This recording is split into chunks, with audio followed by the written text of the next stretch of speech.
Nathan has the runner. Daisy Pearce in space inside 50. If Bannon just kicks the ball, she backs her pace in, takes 2 bounces, runs to 30. This will be a wonderful goal. Coast to coast footy from the D's. Kickers have got nothing to go to. Blackburn through Bilardo generates the kick. Who else? Benelli May.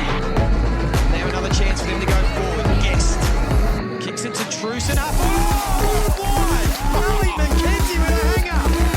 Zagetti again. Strong Zagetti. Oh, great body work from Lachlan. Chance out the back on her left boot. Brilliant. Celebrates with the fans on the hill.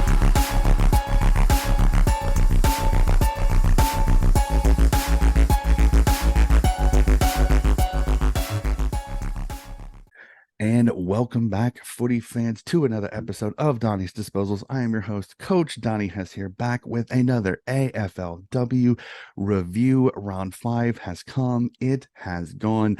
Some magnificent footy to discuss. And joining me today, my co-host from Canberra, Australia this week, a very good friend of the podcast, and one of those we just probably spent the last 15 minutes talking off mic. So I thought, let's get some of this conversation on mic, is Miss Emma Phillips. Wait, time out. Dr. Emma Phillips. I can't disrespect her at all. Dr. Emma Phillips joining me today. Emma, it's great to see you. It's great to see you too, Donnie. Thanks so much for the intro, and always a pleasure to be on the show. Fantastic. So, as we said, round 5 has come. It has gone a great, magnificent round of footy, some great, fantastic footy. Before we get into the nuts and bolts and the individual reviews, just an overall thought process. Round 5, your thoughts. Round 5. I guess the first thought I have with round 5 is just how on earth did we get to halfway through the season? I mean, that is my first thought. And it sounds ridiculous because it's obvious. Round 5, we're halfway there, but it's a reminder, I suppose, that the season for the women is still very short. It's less than half of the men's season, and we're halfway done so fast. It really feels like we just started, and so to be in reflective mode already about the halfway point of the season feels kind of wrong. I will do it, of course, but there we are, so that is my first thought about halfway through the season. But, other than that, I guess it was nice for West Coast to finally snap there. I think it was a 10-game losing streak, so they've come through with the goods halfway through the season. That's great for them, and their club hasn't had a lot of joy in recent times, so happy for the Eagles. On the flip side of that, we have to really look at the fact that the Doggies and the Giants are winless. And probably, I'm guessing you and I will pick that apart a little bit as we open up the games and think about next week. But, not a lot going on for both of those clubs, or some serious questions, I think, starting to be asked, including, by the Bulldogs coach himself around the professionalism of the players. So, they're not in a good place, really. And I just wanted to make mention of, there's always some great highlights that stand out from every round. But I think Greta Bodie's goal against her old team, for Hawthorn against her old team, Brisbane, down at Frankston, which was the first goal of the game. And it was such a ripper of a goal just to really set up their mindset. They didn't come through with the points in the end, Hawthorn, but they really showed something. And I loved the way that she started for her team. So that's my kind of round 5 encapsulation. How about you, Donnie? It's great. I thought round 5, as we were kind of discussing off mic, it was one of the other reasons I wanted to get recording, because we were having so much fun chatting, is that I love the competitiveness, the scoring. I mean, so many games within 25 points. I mean, yeah, you had a couple of blowouts. I mean, it's going to happen. It happens in the men. It's one of those arguments that I love sometimes, the cheeky responses sometimes when you get a men's game that's 58, 56, and you see some of the women who are huge AFLW going, well, what are we doing? This is horrible. This is less than professional, and it's almost hilarious to do it. So I always get a chuckle out of it. But to see some great games, I mean, yes, a couple of blowouts, but they were games that you could kind of expect. But I mean, 6 points, 18 points, 5 points, 7 points. I mean, you love seeing those games. And they're not just Melbourne versus Adelaide or North versus Brisbane. I mean, this is Richmond versus Fremantle, Sydney versus Carlton, St. Kilda versus the Western Bulldogs. Like, these are the mid-level teams and the lower teams playing super competitive games, which I think is absolutely fantastic for the competition. The comp may be a little top heavy if I'm being 100% honest, but I'm loving it. Yeah, I'm loving the competition. Each game has something to really tune into that's really going to catch my eye. So let's jump into it. Round 5 is done. One of the blowouts, unfortunately, is the one right off the bat. And I think it's just because, let's just be honest, Melbourne may be the class of this entire competition this year with a 49-point win over the Geelong Cats, 74-25. Kate Hoare has stepped into the captain's role and it has fit her perfectly. So Yeah. Melbourne's just so good. They are, aren't they? They're untouchable. And I find it frustrating to say that because, they had such great success last year. And of course, we'd like to share it around, but it's very hard to see how anyone's going to come close to Melbourne this year. Great for them. And they seem like they're humming. All their stars are performing. They're not heavily reliant on Taylor Harris. Hoare is just in magnificent form. I mean, possibly the best form of her career. And she's had some good seasons already. So, that's saying something. I think it's interesting too that I think Geelong have, you've really come a long way and certainly a finals threat. They're not, they're not right up there yet, but they're not that far off. And they have some superstars themselves. I mean, Nina Morrison, I think, had 30 touches on the weekend, maybe 8 clearances or thereabouts. She's humming as well. But, that's the difference, that Geelong are really improving, can take it to most teams, but Melbourne is still going to blow them out of the water. And that's where it's at for the Ds. Yeah, it's really great. And then Paxi Paxman coming back to her form. She's been absolutely fantastic for them. Yeah. You have the emergence of the Mackin sisters, Amy and Blaheen have been playing fantastic. I said it in a couple episodes. I said it a couple episodes after Amy debuted. I said, scary to think that Daisy Pierce retires and Melbourne got better. Like it's scary to say.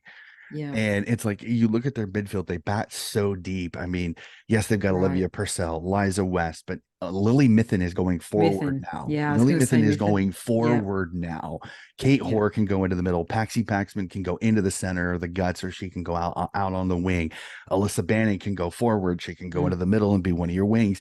Eliza McNamara can go through the center. She can go through the back. Shelley Heath can be a tagger through the middle, as we saw with Georgie Prasparkas after the first quarter. So this is a Melbourne team. They're a bunch of Swiss Army knives that can play anywhere on the ground. It's a great description. And it's crazy because no matter where their players are positioned, there's a strength that they can use that most teams don't have. And it's kind of like I said, Kate Hoare can go through the middle, or she can be an absolutely electric forward that can kick 4 goals like she does in this game.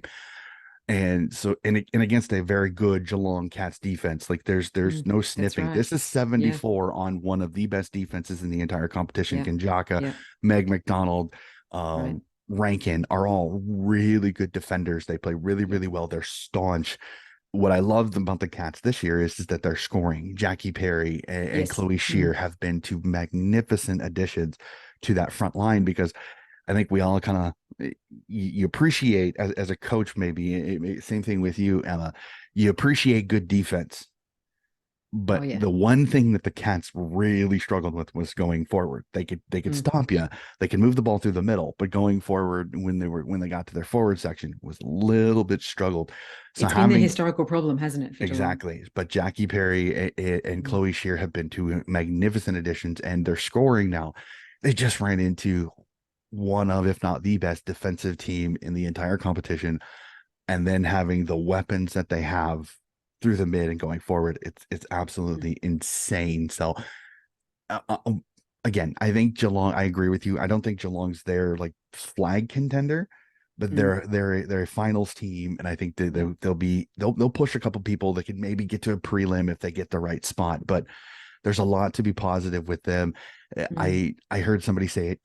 Georgie has to figure out how to break a tag, or her teammates need to start helping her help her.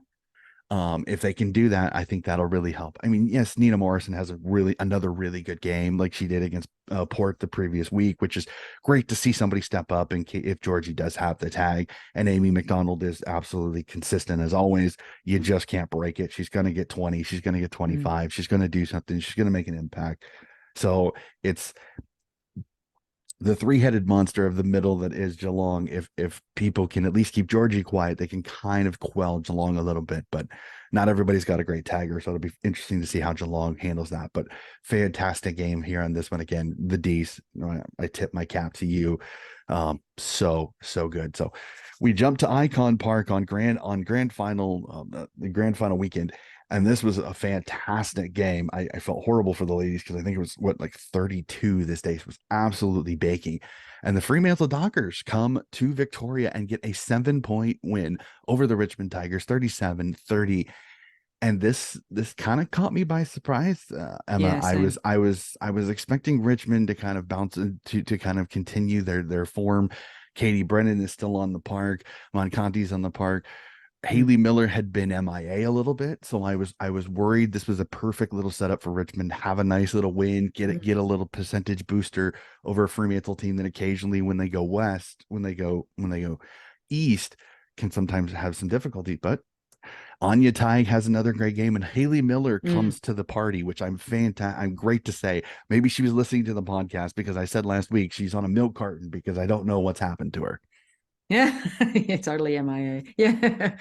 Yeah, look, wasn't this a great win for Freo? You said it. I mean, I would have thought Richmond were in the bag with this one. And I think it's worth sort of setting the scene too for those who don't know, this was at Punt Road Oval, I think it was, and in amongst, that major atmosphere that's going on at the MCG. And Punt Road, of course, it almost touches the MCG. It's that physically close to it. So there was this festival of football going on in Melbourne. And I think very much the Melbourne teams really benefit from that kind of atmosphere of football. And I would have definitely penciled in any Melbourne team that was playing there that day against a team coming across from Perth, by quite a margin. So it's a really, and I will be honest, I have not really followed the fortunes so well of Fremantle this year because I have kind of written them off. And that's not a very nice thing to say about a team, but they brought everything, and they were without Antonio, and they were without Bowers. And they resisted a Richmond, a really decent Richmond comeback on their home turf with their home crowd, with all that noise and energy going on. All power to the Dockers. I respect them. Yeah, it's one of those. I agree with you. Like I did this tip, and I knew Bowers was most likely going to be out because she had been struggling with that end of as I kind of said in the last podcast. What irked me off about the call last week was they really didn't explain when Turbo left the game. Like I remember saying to my co-host last week, I said, where'd Bowers go? Where'd Turbo go? Like Right. we were halfway through the third quarter, and I had no idea where she was. Like I had no idea, was she hurt? Was she not? And then they kind of like ad hocly mentioned it, but didn't full on like, well, she's on the bench. She's injured. She may be injured. We're not 100% sure. Like the boundary writer didn't do like I'm used to. Like I think she just came off. She's limping. I'll check with you and get back to you. There was nothing. Like Nothing. I'm sitting here going, what's going on? And all of a sudden, just the announcer in like almost like a kind of flippant way goes, oh yeah, I think Bowers is off with a knee injury. She may not return. We'll get our boundary. We'll get whoever it is. I can't remember who was doing boundary rating that day to check on it and be double sure.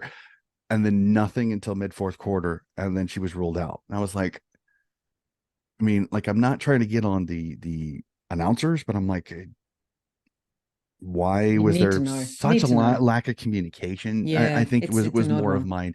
But no Antonio, no Turbo, and again, Fremantle played absolutely fantastic. Tuahaka Reina had 2 goals in this game, and again, like I said, Haley Miller stepped up, and I'm great to see her have that. And again, I mean, no disrespect in saying the MIA thing, but I'm maybe it's expectation, shall we say? Like I expect her to be better than she had been. So I'm glad to see her play better because I always love watching Haley Miller play. She's a fantastic player. She's absolutely elite. I don't mean to go against your story here, but this was at Icon Park. I think the game that you're thinking about is the Collingwood game, is the one at Punt Road. It's late here tonight, Donny. I'm going to blame being a little tired on that one. I know Sorry, the my I bad, know the my feeling bad for the entirely. I know the feeling for the opposite way here because it's I look at my clock here, it's almost 5:30 in the morning. It's You have the okay. struggles, You're firing though. the struggles as an American, but I remember because this was actually part of a double header on Yeah, you're Icon right. Park on Thursday, the day before the grand final. because this one was fun for me because the next game, as everybody knows, is the Sydney Swans v Carlton Blues game, which started at 1:20 a.m. my time. I think it was a mid-afternoon first bounce for this game, and this was the second of the doubleheader at Icon Park. And Yeah, Carlton because gets they moved it. They moved it, didn't they? And now it's all coming back to me. but this one was an Icon Park, a 5-point win for the Carlton Blues. And I mean, I'll don my red hat for just the littlest bit and be the one-eyed Swan supporter here. I thoroughly enjoyed the Swans' performance, as we were kind of mentioning off mic, and I've said a couple of times. Scott Gowans has released a monster on the competition, and Ali Morfitt, another fantastic game for her. The don't argue in the middle of this game. I was jokingly saying to a few people, I'm like, Dusty would be proud of her on Yeah. that one because it's absolutely elite. But I love this for the Swans. Like I know they didn't get the Chalkies, and that one's a little frustrating because it was there. It was so there for the Swans to win this game. But a few skill errors in the first quarter that kind of really got them. Carlton made them pay. And then a few late decisions that probably, if they had it back, they probably would change how they did it. But I loved the game plan. Like I loved the kick mark game. I think it worked really, really well. They were much more pinpoint than they had been last year. So it was, as a Swan supporter, there's even more positives. I saw positives last year. There are leaps and bounds positives this year, much better than last year, which is fantastic. This is a Carlton team that I think has pleasantly surprised me. I thought their preseason form made me worry they could be a wooden spooner because they were struggling to move the footy. They were struggling to get it to Darcy Vesio and to some of their talents as they moved forward, but they found it. I mean, Coach Buck has found something, and they're playing pretty good footy right now. So I'm very interested. Your thoughts on this one, because I thoroughly enjoyed this, not just because I got up to watch it, but this was a good solid game of football between an expansion team and a well-established team that is struggling and changing a few things, but has found their little niche in their style of footy this year. Yeah, you're right. And I think that there's probably a nice, as we reflect on halfway through the season, and maybe we reflect on a bunch of seasons in recent times, as you have that comparison between the Swans being the newcomers and Carlton being there right from the start, and they've done well, Carlton, without being anywhere near probably where they really want to be. But they are a good, strong side, and you can never discount Carlton. I think you sometimes get something unpredictable from them, but, they are a quality outfit. And Fessio, always a strong player, started the season so well. And as you say, they've struggled to get it to her. But I like that Carlton are now thinking, they've moved Brianne Moody up forward. She is giving Phoebe McWilliams a hand there, the veteran McWilliams, who's in her twilight years, still a very fine player, but twilight years. And, Moody down there, I think has been a revelation. She managed to bring in 5 contested marks for the Blues in this game, but as you say, I think the talking point really is where the Swans are at, and I just look, we were talking before we hit the record button, but there's so many positive signs for this young side, Donny. And I'm so excited to watch this young side become more consistent. And they will do that, through experience, through running out on the park and playing these matches against quality sides like Carlton in Melbourne, week in, week out. It will come together. It's a nice thing to watch, and I'm happy for you because it's going to get good, I think. Yeah, I'm loving it. I think one of the things that I think Coach Gowans learned from the North Melbourne thing is that he has really done something different. Like the North experiment was get as many talented players as you can early and try to be competitive early. Straight away. And I remember hearing him say, he goes, it made sense at the time. He goes, but I probably would have, he said, if I probably could have had a little bit more say, he goes, I might have changed it and got a few more younger players, because the superstars are going to be great, but they're going to age out eventually. And then you're going to be left with what's underneath. Did you use up capital in the draft to bring in superstars to the point where are you going to go through a little bit of a tepid period once an Emma Carney, a Emma King, and some of the more veteran North players?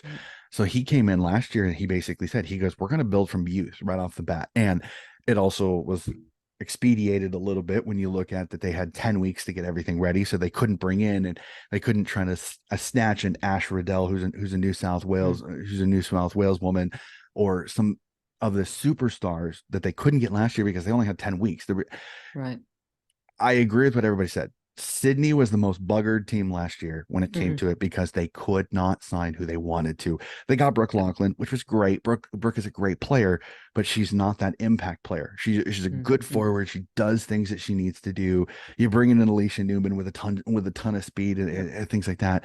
You bring in a Maddie Collier, but those are role players. And again, this is Right. no disrespect to them at all, but you couldn't get an Ash Riddell, an Ellie Mm. Blackburn, a Chloe Malloy, a Yeah. superstar, as some would say. And But then now, this off season, they find a way. They bring in a young, mm, talented Lucy McAvoy. They bring in Laura Gardner, who I think has been kind of that sneaky recruit of the year because she was being buried because of Georgia Bismarckis, Nina Morrison, and Amy McDonald. She steps up. She's had 2 games. She's had a 41 possession game. She's had a mm, 35 possession game. She's had a 32 possession game. She's a ball magnet, and she was fourth banana at Geelong. So she stepped in, and then Chloe Malloy is the X factor that I think everybody knew she mm, was. And so the signings have been good because they fit the system, and then improvements. Ella Head has stepped up and played so much mm, better. Allie Morfitt has been fantastic this year. You've seen Sophia Hurley step up in Montana Ham's absence and played really, really well. Cynthia Hamilton is still getting going, but when she does, she can be absolutely electric. And then you've getting consistent play from role players. Brianna Tarrant playing really well in the back line with several interceptions in that win in the first game against GWS. Lauren Seghetti has found kind of a nice little spot in the defensive side. You're seeing the improvement of Bella Smith. Lexi Hamilton coming back from her knee injury has looked really, really good. So you're seeing the improvement in the entire roster. It'll be fun. I know Swans TV, take off your red hat, coach. Thank you. Again, I agree with you. Phoebe McWilliams was fantastic in this game. She had a layoff to Mia Austin, which led to a goal, which I really think this mm, was just smart. Sydney shut off in that little bit of section, a little handball, and there was nothing Sydney could do. So just a credible game. Like I said, I'm happy for Carleton because I was worried about them coming into mm, this season. So they've played well. Finals, probably not, but there's I think Coach Buck has something. If he can keep this group together and sprinkle in a little more talent in the next couple of years, he's got something. His mm. style of play has been fun to watch this year. Alrighty, so now that we've had Swans TV there and all that, we'll move on to the next game, and that sees the St. Kilda Saints defeat the Western Bulldogs Mm. 54-36, and the Western Bulldogs have kind of been the talk of the competition this year. Unfortunately, still no wins along with GWS, but I must say this is a pleasant surprise to see St. Kilda playing well, because I was worried that this team had such a change over the offseason with Mm. the big trade and the moves. Yes, you bring in talent with Steph Chiocci and Jamie Lambert, but it's a little more experienced. It was a little bit of a list change, a list shift, and Mm. they're starting to find their go again. The Western Bulldogs, I think right now they're kind of that perfect matchup if you want to get some momentum, because Kirsty Lim is still recovering, is still trying to get back to full fitness after her injuries. They've Mm. been absolutely devastated with a combination of injury and absolutely poor form right now. Ellie Blackburn just looks like she's trying to do everything she can, but Yeah. she really doesn't It's have any help. yeah. Fitzgerald still hasn't really started her season this year as well as she has. Like I said, Kirsty Mm. Lamb has been battling fatigue when it comes to fitness because of her calf niggle that she had. Their forward line still really hasn't fully started functioning the way it has Yeah. in previous seasons. So this is a doggies team that I feel for Coach Burke and this team, because they're trying. They're doing Mm. everything they possibly Mm. can. They're running into buzzsaw teams that are just a little bit fitter, a little bit more on form, and unfortunately, it sees them at the bottom of the ladder. Yeah, yeah. Look, I think you hit the nail on the head when you talked about the shifts and changes in their team, largely to do with injury. And there's some players in there who are clearly not quite match fit, and Ali Blackburn is carrying a huge load at the moment. She isn't the only one, but she's not far off, and she has Mhm. that sort of dogged spirit where she wants to take it on to the 11th hour and try and change a game off her own boot. And she's very capable of that, but does need help.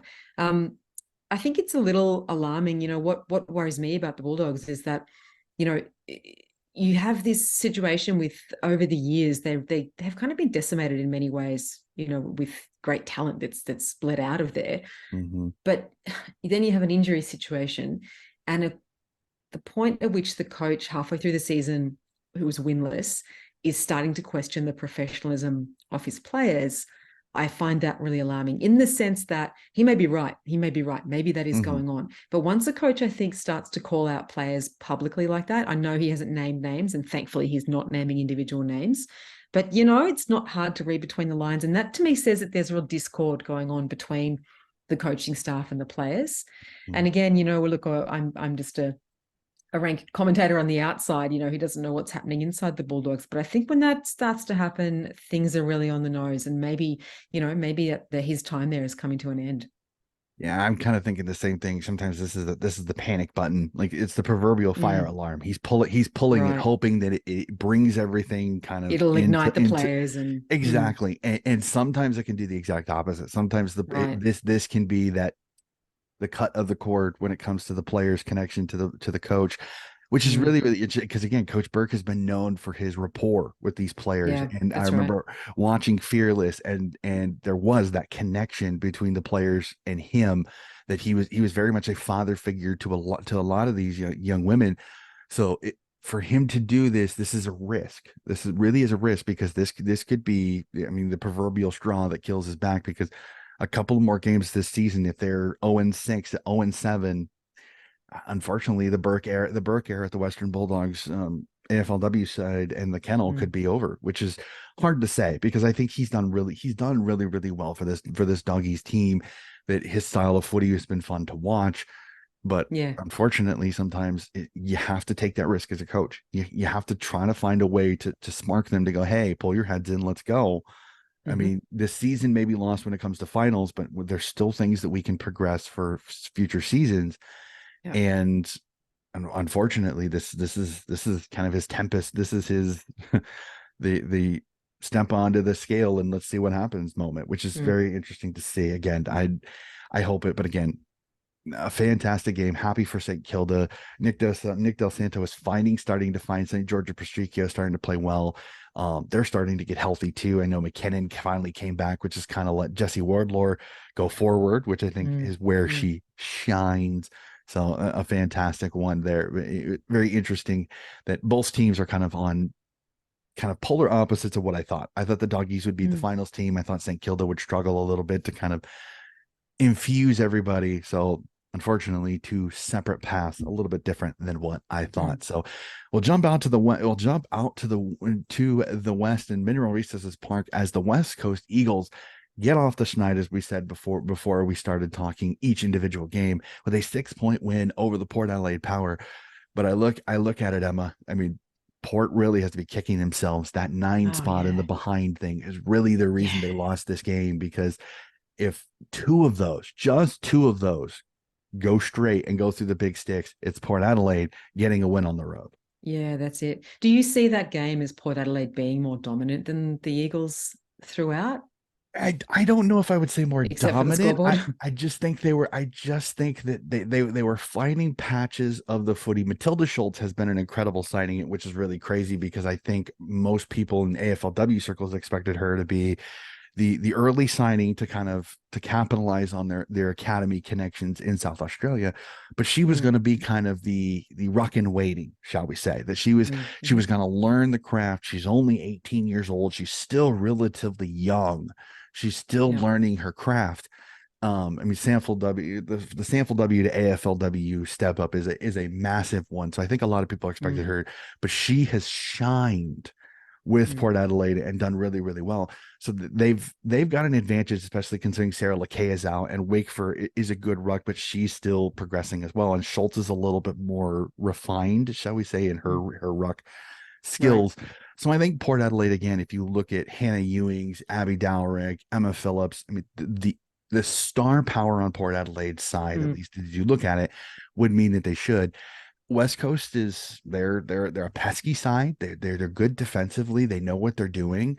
And when you've got Emma Swanson and some of their superstars that they have through their midfield, this was one of those games where I don't think Port was dominant, but they definitely played everything until inside 50 was pretty good.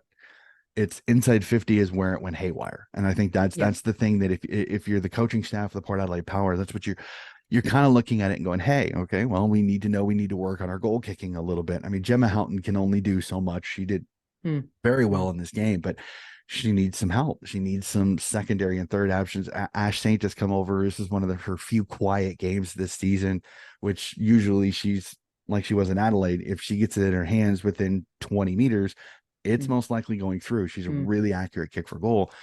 She just didn't fire really well in this game, and West Coast made them pay.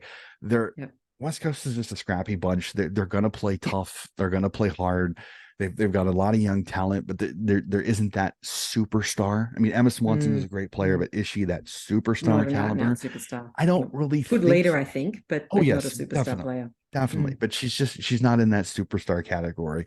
So they have to kind of do it as a whole, and West Coast as a whole played a better game over the entire length of the game than Port Adelaide did. So I'm not going to sit here and kind of shame Port Adelaide for a loss that they shouldn't have. This was just one of those West Coast, they executed when they needed to, where Port didn't. Yeah, it's a good observation.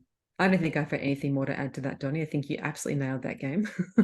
And where those two clubs are at, really. It's really like I said, it's one of those where this again, it shows you West Coast is a little bit of a newer side, but they have a couple of more seasons than Port Adelaide did. But it's showing, I think the expansions clubs this PSP have really balanced out the competition. Again, this may be the bottom part of the competition. Spots 13 through 18, I think, are much more competitive than they were last year, where you saw Hawthorn, Sydney, and Port Adelaide get blown out even by a Western Bulldogs, by a GWS Giants.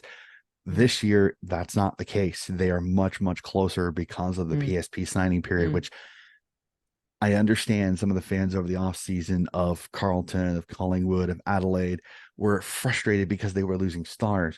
But my response to many of them was, I understand you're frustrated now, but if you want the competition to grow as a whole, sometimes the evening out of talent must happen.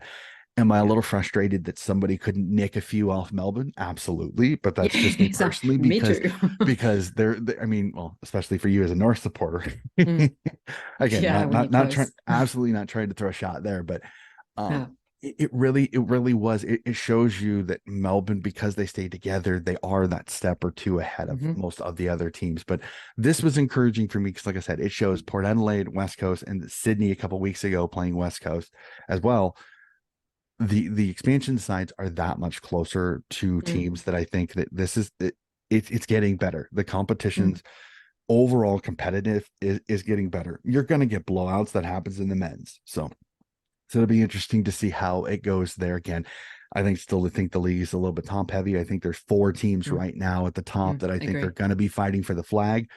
Yeah, and they're going to be hard to shift for a couple of years, I reckon, too. Exactly. I mean, which is really interesting, and we'll talk about Brisbane a little bit later, because they're the one of the 4 that I was very fascinated because of the huge losses of Emily Bates and Greta Bodie, but we will discuss those just in a little bit. So we go to the Collingwood v Essendon match, which was the game at Punt Road on grand final day, which some may say was a great omen for Collingwood, as the Pies get a 44-20 point win over the Essendon Bombers. And I'm happy for Collingwood, because a win without Lauren Butler and a win without Ruby Slicer, and a team that I think Bree Davy and Britt Benici are back. They're starting to play much better. This is a Collingwood side that once they're fully healthy, they can maybe step into that flag contender-ish type of category with the Norths, with the Brisbanes, with the Adelaides, with the Melbournes, because Bree Davies an absolute monster in the middle when she wants to be. Britt Benici's a great player. Sab Frederick has stepped into the ruck again and looked her old self, which I love, because for a couple of seasons, she was kind of that stagnant full forward, and I think she lost some fitness out of it, which that's the word. Frustrated me, because she was such a great ruck forward for her, both for Richmond and for Brisbane. So last year, when she was almost a plug or lock it out of the goal square type of full forward. I didn't like it because she lost some of her fitness. So when she did go into the ruck, she wasn't able to move and be that athletic freak that she is. She's an Yeah, she was absolute. less competitive, wasn't she? Exactly. So she was Yeah, getting behind agree. in competition. So to see her back to full fitness, to see her being able to go into the ruck and play really, really well in that ruck position was fantastic. But great for the Wales sister that plays for Essendon. I can't remember if it's Steph or Lucy. I always get them mixed up. I think it's Steph for Essendon. And the Wales, and she played really, really well. This was a great ruck competition. I found myself just amazed by this ruck competition because they both have their little niches when it comes to their ruck style. So it was a lot of fun to watch them. And then the battle of the bulls between Maddie and Bree Davy was absolutely fantastic. Mm. Again, it was great to see so many people at Punt Road as well. I know that the Collingwood fans were up and about, knowing that their men's were in the grand final, but to see so many people at this game just before the grand final was fantastic. I know there's all sorts of events and everything out throughout downtown Melbourne in that particular area, not too far from the G. So it was great to see so many people at the game, and they got to see what I thought was a really good game of footy. Mm. The only thing that frustrates me a little bit is the behinds kicked. There's 14 Yeah, goals, 14 behinds kicked to 9 goals. So a little bit more accuracy, but I mean, pressure yeah, a few football, skill errors sometimes it again. happens. Yeah, that's it. Yeah, yeah. Collingwood are funny, aren't they? They sort of often promise a lot, and they haven't really come through, perhaps to where we would have expected them. But, and again, it's like, well, how do we rate them at the start of the season? I think they've been a little disappointing, but maybe that's not to be unexpected given the players that have left also. And that then you've got to give them credit because they conceded the first 5 inside 50s, Collingwood, and then kind of rallied and went, okay, this is not how we want to play our footy. Let's get this together. And I think a lot of pressure, they came together and said, let's put pressure on right across the ground, and forced Essendon into a whole lot of unforced errors, really, a whole lot of overuse of the ball by hand, and Mm-hmm. just kind of rested the game back on their terms. And I have got a growing respect for Essendon. I think they're arguably the better performed or the best performed of the 4 expansion teams. I think that's, Mm-hmm. that is open for debate, certainly, but where they sit at the moment, I suppose you could argue that. So, yeah, Collingwood have got to be happy with that game. Yeah, definitely for sure. I agree with you. When it comes to pure star power, Essendon is definitely there. I'm one of those. Let's wait 3, 4, 5 years before we start kind of saying who had the best start to their expansion, because Mm, this is going to be one of those. It's a little bit like North. It's they went out and got superstar power and then added with their VFLW side, which was very, very good the previous season. So, I mean, Georgia Nanscon is back after her knee injury, and you've mm. seen why she was their top signing. Bonnie Too Good, as I've jokingly nicknamed her, Justice. Bonnie just is too good. I know it's a dad joke, but that's Great, I 3 love it. weeks in a row. I'm sorry. I'm sorry for the people that do listen to the It's not gonna be the podcast last either, consistently. Donny, is it? But the thing though is that her last name is so perfect. She is too good at times. She's been there, the great leader. She can go into the middle if she needs to, but she can be that great linking connection between the midfield and the forward line at that center half forward spot. But Maddie Prasmarkas, Georgia G, they got this superstar caliber. And I think what their coaching staff has done is they've played to that abilities. It's the depth players that I'm interested to see how they progress, because are they going to be stifled a little bit because of the Maddie Prasmarkases, the Georgia G's, and the Bonnie Too Good? Will they progress as much as, say, how Hawthorne is progressing with their Mm, entire group? Yes, they got Bodie and Emily Bates and Tilly Lucas Rod, but if you look at last year, a lot of their youth grew up quickly. Yes, mm, you've got Jazz Fleming, you've got um, Richardson, you've got Lou Stevenson, Tamara Luke. There's a ton of really good talent that has really progressed this season as well. So I'm fascinated to see how that goes. So we'll jump mm. to a game that I know will make you smile a little bit, as your Yeah. North Melbourne Roos get a win over GWS 32-2. And I know we connected with your time in the Coat Hanger podcast. So this is probably an interesting game for you with your Mm. history covering Sydney women's footy and your team of North Melbourne. I'm interested in your thoughts on this one, because if you look at the score, you'd think GWS is in trouble. Mm. GWS was competitive. They just couldn't put it on the scoreboard, Yeah. and North is very, very good. Yeah, look. I do have a few thoughts on this one. And, it's no one can deny North, as you say, in this instance, and they've won by 5 goals, and that's a great win. I think they will be a bit frustrated that it wasn't more than that. Mm-hmm. They would have expected that of themselves, I think. And, credit to GWS. I kind of have this in two parts. I have credit to GWS for the pressure that they put on North right from the outset, and they did not let up with that pressure. And that's what denied them, because North Melbourne absolutely dominated the inside 50s. I mean, the Giants barely took it forward.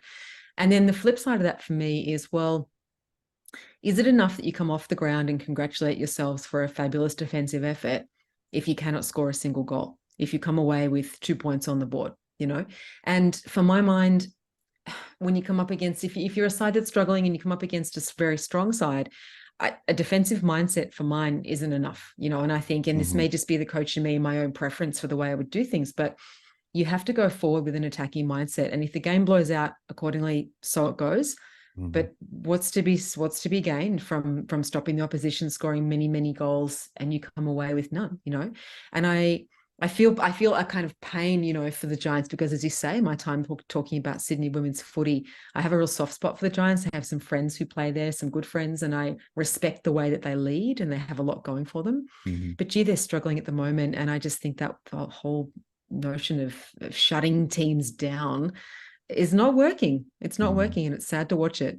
Yeah, I mean, how to transition this, because in round ball football, in the world football, that style of play can work because there isn't a ton of scoring. You can hold for a draw, you can maybe try a counterattack. In footy, it doesn't work because you just can't just continue to soak up pressure, because it's just not going to work, and you're gonna absolutely destroy your legs for the fourth quarter trying to play the soak it up, and then hope you can catch them on the counterattack. North defensively is too good for them to be hit on the counterattack. So this was one of those where defensively fantastic. You soaked up pressure. You did as much pressure as you possibly could. It's offensively for Coach Brennan, for the coach of GWS. I kept hearing attacking footy. We want to play attacking, risky footy. It wasn't there. Now you're playing a North team that's very, very good. Emma Carney is great off halfback. Jasmine Garner is great there. Jenna Bruton being back. Ash Riddell had another fantastic game. So it wasn't there, and that's frustrating as a Sydney Swan supporter. And I had the pleasure of chatting with Alicia Evas, which I have you to thank for on that, of being able to connect with her, is that I do have a soft spot for the charcoal and orange of when they don't play Sydney. I do keep an eye on them. I try to barrack for them, because I think I love what Alicia Eva and Alice Parker do at GWS. They're fantastic players. This was frustrating for me because I know they're better than this. Have a crack. If you get blown out by 50, at least you're having a crack. But if you're just going to sit back and go, well, let's just try to limit our damage, which is great. You're not playing for finals. You're not. You're just not. And that is no disrespect to GWS at all. I don't mean that in any way a veiled shot. Just because I'm a Sydney supporter doesn't mean I'm going to take shots like that. That's not how I approach it. I want what's best for the competition. And this is in how to say this without being overly critical. This is a blight on the league. And I don't mean saying that, because GWS has done this a couple of times where they have absolute eggs in games. And I'm not talking about the scoreboard. I'm talking about, this is just not a performance that's acceptable in this competition if we want to grow it and make it better. So I don't know. I almost kind of want to pull hey, you're going to have to stop trying to play for honorable losses. Go for it. If you get beat by 50, you get beat by 50, but have a go. I mean, don't just sit back. I mean, I'm going to respect you more if you tell your girls, when you get it, go. Yeah. If you get beat out the back, you get beat out the back. This is a super talented team. Let's see if we can catch them by surprise. Maybe we kick a goal, we shock them a little bit, we throw things off, we get some positive momentum, get a couple of goals, and the game could change. Nope. Sit back, exert pressure. This was frustrating for me. It was so hard to watch, wasn't it? This was very difficult to watch, unfortunately. And it was more of, I felt sad for the GWS girls because they were doing everything that they could. They just Yeah. they were hamstrung a little bit in this game, which is frustrating. So again, all love to the Giants. I mean, no Mm. disrespect at all. Again, hat tip to the Kangaroos. Again, such a good sign on their day. Kate Sheelor, Mm. fantastic marking. Emma King is an absolute beast going forward. Talia Randall, this is a three-headed monster on their day when they're marking the ball. They could be an absolute nightmare to stop. It'll be fascinating to see when they step up against a Adelaide, a Melbourne. It'll be interesting to see how they match up. We saw Brisbane, which I think Brisbane's a little bit of their kryptonite, because Brisbane is that Mm. running, quick, not so Yeah. tall team. And I think that they don't match up as well. So it'd be interesting to see how they match up against the Adelaide and Melbourne's of the world. So we jump to Frankston Oval, which I thoroughly enjoyed this game because Hawthorn had a crack. Brisbane Lions win by 27, 59-32.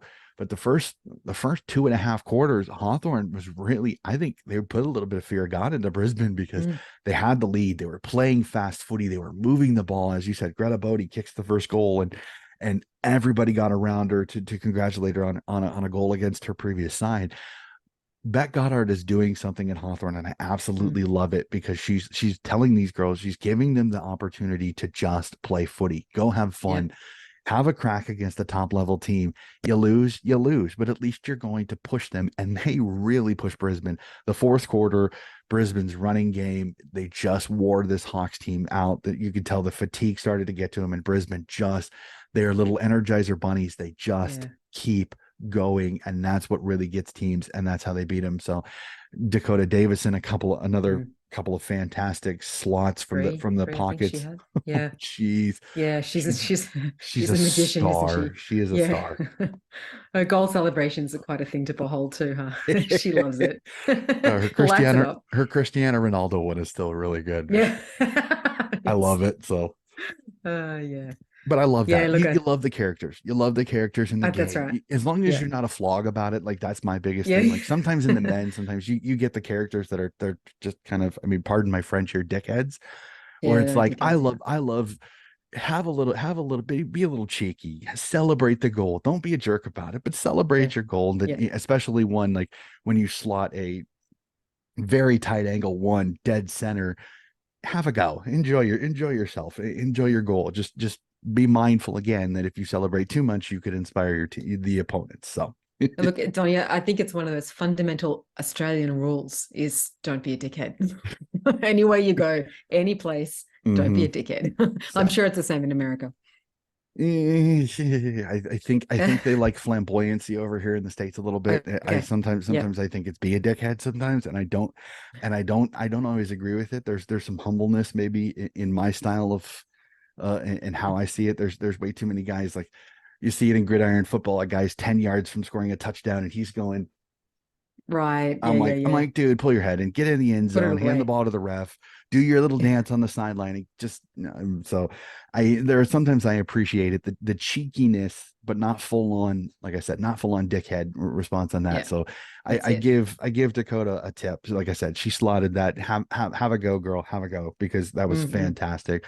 I again, Ali Anderson, Belle Dawes, Yeah. this Orla O'Dwyer and Sophie Conway. I don't know a better wing pair in the entire Yeah, competition than yeah. Good that. call. Good call. But Kate Ashmore played really, really well in this game. I love Mm. that she got moved forward. I love her on the wing, that wing kind of half back flank type of rotating position for Caitlin Ashmore has been really, really good for her. Yeah. Just She plays it superbly. oh One of the yes, finest in the league, I would say, at that role. definitely. And then Orla O'Dwyer on the opposite side Mm. again. She has just absolutely blossomed on the wing for Brisbane on that one. So this was great because you saw great performances from a ton of different players. Tilly Lucas Rod has been absolutely Mm. fantastic. I love her through the middle. Talia Hickey, and I think it's Lucy Wales. And this matchup was another fun ruck battle that I thoroughly enjoyed. This was just a fun game to watch. It was back Mm. and forth. It was fun footy. The pristine vision in the background of Frankston, where you can see peaks of the ocean going to looking at the television screen to the right side of the ground, was absolutely fantastic. So this was just a good game of footy. This gave me good feels in this one, Mm. with Brisbane playing so well. Yeah, they're hard to resist, the Lions, aren't they? They really are. I rate them. Yeah, they'll be there when the whips are cracking. And then last but Mm. not least, we jump over to Unley Oval over in Adelaide, where Adelaide starting to find themselves that form that when they were winning 3 premierships in the span of 6 years, as they beat the Sunnies 47-15. This is a Gold Coast Suns team I rate. I actually Mm. do really rate. I love what they have. Like I said, Jamie Stanton and Yeah. Claudia Whitford have come out have come out and stamped themselves into a team that already had Charlie Rowbottom, Lauren Mm. Bella in the ruck. You've Tara Bohannon on her day can be absolutely fantastic going forward. Ali Drennan is one of those Brennan, yeah, been a unsung heroes through dogged the center. self. Yeah. Exactly. Lauren Arns and Daisy Darcy on the backside are very, very good as well. So this is a Suns team that is very good. They're young and progressing, but they're good. But you look at Danielle Ponta, Hatchard, Ebony Yeah. Marinoff, Marinoff. Yeah. OMG, this is and Chelsea Randall. This is an Adelaide Crows team. And then you're getting impacts from Martin. You're getting impacts from Neve Kelly, Yvonne Bonner. You're Mm. starting to see impacts from some of their second tier and third tier players. And when that starts happening, this is a very, very dangerous Crows team. Yeah, you're not wrong, and they will be right to the end of this season, and people want to write off Adelaide, I think, these days because they feel like they've had their time. But you just listed the players, and they are some of the very, very finest players in the league. And they are in true form at the moment as well. And I must say, I like the Suns team as well. There's a lot to like about the way they play. It's an exciting outfit, I think, and they have this lovely kind of flowing self-belief. Excuse Mhm. me. Um, One thing I loved about the Suns was Lucy Shingle, who got the better Mhm. of a very dangerous Ebony Marinoff, who has had a couple of weeks in a row of just shining. And she Mhm. stepped in and said, "Nope, not today." So that was a real highlight for me. As you said, or I think both of us said, Drennan, as her usual dogged self. Gee, her chase down tackles are something to watch. But look, as always, or as often as we say this, all credit to the Crows, or we say that kind of thing often because they're such a talented side. And I feel like for years now we've just been talking up this team, and how do we stop this? Because they just roll on, don't they? They seem to have this really fantastic. I don't know. There's a culture there, the city Mhm. they're in, the love that there is there for them, the strength of the team, the coaching, of course. Mhm. Hard to resist.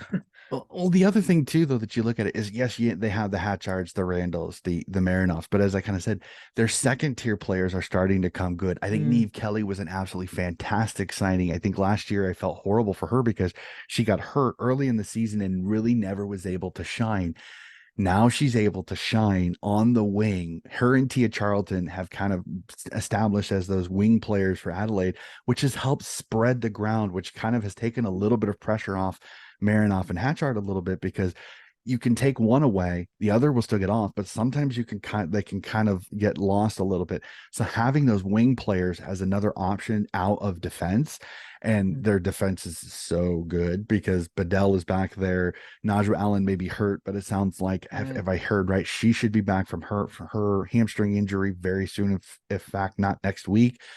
They're so good. And then going forward, they find ways to go. And Danielle Ponta has found Mm, herself being that mid forward kind of striker role where she can go into the center, make an impact, but she can go forward and be deadly good because she's got yeah. great sticky hands, can take a mark. She's taken mark of the year before, and she's very Yes. accurate on Great goal. finisher. Yeah. Exactly. So it's like this is a Crows team that I think they're relishing a little bit of the pressure off of them because I think when Aaron Phillips was there, I mean, everybody, you kind of went and you went, well, Adelaide's a flag favorite each and every time. And these last couple Mm, of seasons, they've lost a few players. Phillips and Foley go over to Port Adelaide. This year, Ash Saint goes over to Port Adelaide.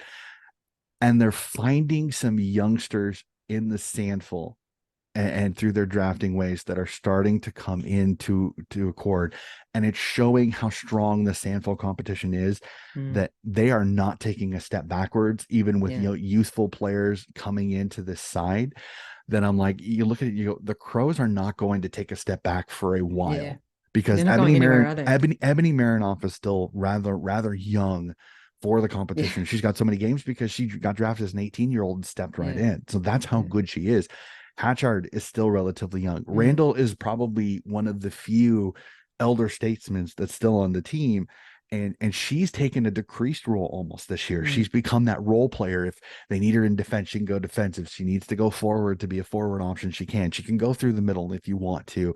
So I mean, Caitlin Gould was another one. I knew there was one mm. other person I wanted.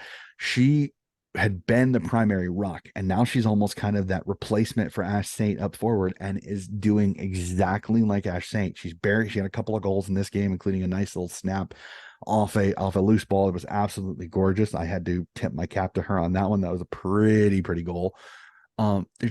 They're finding ways to get it done even more. And again, they're already a talented team, but when they're working their tails off, Martin getting chased down tackles on Lauren Bella, that was pretty impressive. The Yeah. diminutive Martin tackling one of the tallest people Isn't she on the great? field. It was absolutely Yeah. fantastic to see. She's playing well. Like I said, when their utilities and their role players are playing really good footy, Mm, this is a dangerous Crows team. This is a mm. Crows team you have to put in that top four of the flag contenders this For year. sure. Not wrong, There's Donny. they're so much fun to watch. I Mm, love this Crows team. They're going to mm. be just absolutely magnificent. Like I said, some really juicy mouth-watering games coming up very soon. So that is going to do it for our 9 games. We jump to what I call burning questions. These are questions that we're going to chat about a little bit, and I have one that's going to be a question without notice because I want to get your opinion on that. We'll save it for last. Okay. So the first question that I have here that we know about, we're halfway through the season, as we kind of said. OMG, we're already halfway through. This is those frustrating parts where the 10-game season, it's too quick. Damn it, it's too quick. Mm. I'm just into my prime of enjoying the games, and we're already halfway through. Darn it. Um, so right now, if you have your crystal, I want you to pull out your magic crystal ball here. Who Yes. are the 2 teams that you think are going to be playing for the grand final right now, in your opinion? All right. For me, it's Melbourne, of course. I think it's going to be everyone's. And I'm going to put Brisbane in there as their grand final opponent. You know, I know there are questions around North Melbourne. Not completely convinced, though I am a North supporter. And we've talked up Adelaide in the past 5 minutes or so immensely, and they will definitely threaten. But I think it's Brisbane. I know they're sitting, I think it's 4th right now, but they will move, as they always do, at the right part of the season into a gear we haven't yet seen. I know they've lost a couple, but I'd lost a couple of players, that is. I like Brisbane a lot. I think they're a very evenly balanced side. I think they know each other very well. They know how to win big games. They'll be hungry after last year. For me, it's Melbourne v Brisbane. Yeah, I love that call. I don't disagree with you at all. For me, I would go right now off form. If I just had to go off form right now, I'd say Melbourne, Adelaide, just Yeah. because Adelaide has played really well. Now, has Adelaide played the Norths, the Melbournes? Not yet, but they've played some of these teams that you need to get percentage boosters, and they have. Mm, Where Brisbane had that rough go early in the season against Richmond where they lost at home, which I think took yeah. the air out of their sails a little bit. They struggled here a little bit against Hawthorn. Is it because they're still kind of getting things together? They've had a few injuries in certain parts of the ground too, which I think has changed things. But the win last week with Dakota Davidson out against North has me kind of I'm Mm. still like I'm Adelaide Crows / Brisbane. One of those two. They're North. close, aren't they? Well, what I worry about with North is, and again, a couple of weeks ago, I'd have said North and Melbourne without a question, just Mm. by form. But Yep. Brisbane ran North in Tassie off their feet. They're just such a running team. It's a bad matchup. I'm interested when they do play Adelaide how that goes. If North beats Adelaide, then North is right there. If Mm. North falls to Adelaide, then I think North again is in that proverbial 4th spot, that kind of arm's length away from everybody, unfortunately, which is Yep. frustrating because I think with the players that they have, the Emma Carneys, the Jazz Garners, the Jenna Brutons, the Kate Sheelors, the Emma Kings, the talent is there. It's Mm. can they put it together at the right time? Last year they came this close from making Melbourne not make a grand final. So Mm.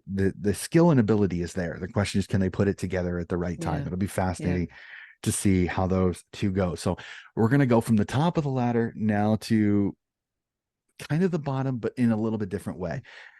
Port Adelaide, Hawthorn, Essendon, Sydney. your thoughts on the improvement of all four of the Mm. expansion teams, because as we've kind of discussed through this episode, I think the improvement through the PSP period and through a full off season of being able to coach, you can see a significant increase Yep. in competitiveness from all four of the four expansion teams from last year. Yeah, look, we've talked about it, I guess, in sort of fits and starts tonight, Donny, or in your morning, I should say, across the world, different time zones. There's the big call, I think, on that PSP shift, has meant that those expansion teams really have benefited. And as you say, the way they have performed, or the what's the word I need? Lost for words for a moment. The shift in performance from where they were last year, the year before, is not small. It's a big, big change. And of course, we all know they're still a ways off being serious finals contenders and, of course, pushing into top 4 territory. But you can start to feel it now. All of them, for all 4 of those teams, you can feel it. And you can feel there is something building. They're no longer the easy beats. They're teams to worry about. And what I like is that there is that slower build, as you said as well. There's a slower build with growth and development that really kind of sets in well. I like Essendon a lot. I think they do have that star firepower and a lot of good youth around them. I like the Swans, and I love the way you talk up the Swans. I really do, and they have so much going for them. So they'd be my next, I think. The way Hawthorn goes about it, and the coaching team they have, and that kind of energy and fun the Hawks have, has brought a lot to their game. It reminds me a little of, you would have watched the men's grand final on the weekend, and just how Collingwood seemed to have a real joy before the game. That's how I think of Hawthorn. There's an allowance for that kind of, let's love the game and it'll love us back, so that's coming together for them.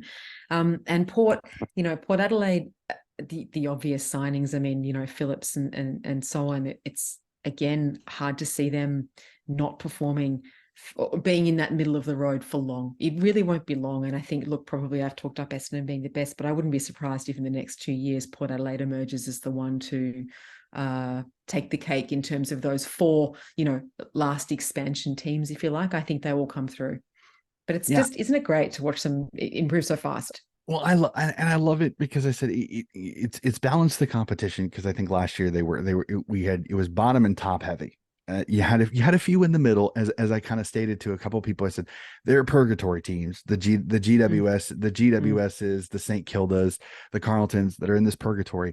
They're not bad, but they're not good. And again, no disrespect to any of the coaching staffs or the players, but they were just in this weird area where you didn't know what to think. They were good enough to beat the expansion teams, but they were expansion teams, so you kind of expected that.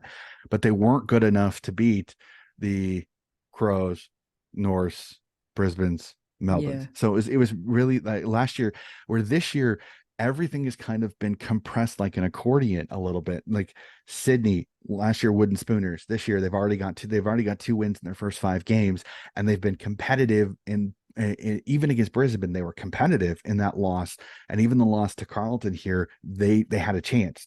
They just didn't capitalize when they had that possibility.